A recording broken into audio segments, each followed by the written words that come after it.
Good evening. It is 10 p.m. here in Seoul. I am Mari, the AI anchor with the headline news. The increasing trend of COVID-19 inpatients in South Korea during this summer has declined this week compared to last week. The quarantine authorities said the number of patients from 220 hospitals nationwide increased by about 55% in the second week of August, while it rose by 5.7% in the third week.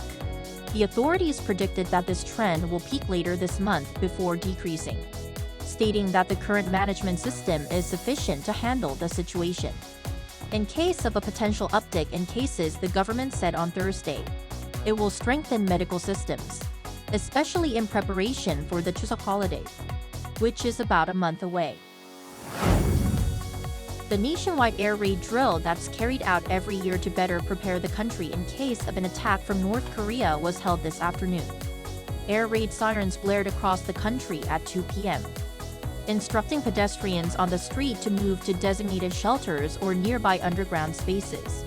Traffic was blocked in some areas including downtown Seoul, as drivers were instructed to pull to the side of the road, while traffic lights remained on red for 5 minutes to allow passengers and vehicles to safely evacuate.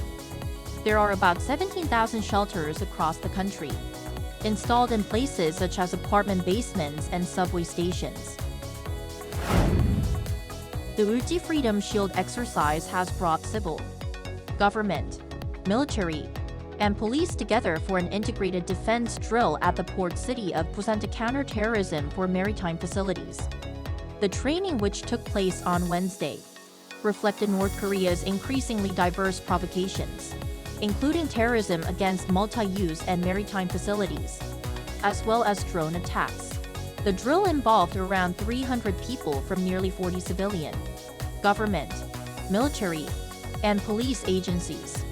Relevant agencies vowed to continue working to further strengthen their joint defense posture in the future. The Bank of Korea has held its benchmark interest rate steady at 3.5%. The decision was announced on Thursday following the second Monetary Policy Committee meeting of the second half of the year. The rate freeze decision this month comes despite inflation remaining in the 2% range for 4 months straight, and amid ongoing concerns about growing household debt and housing prices. On the cultural front, Korean films have been performing well in theaters with mid-budget movies, such as Escape, starring Lee Jae-hoon, and Gugyohan, being big hits during the peak summer season in July.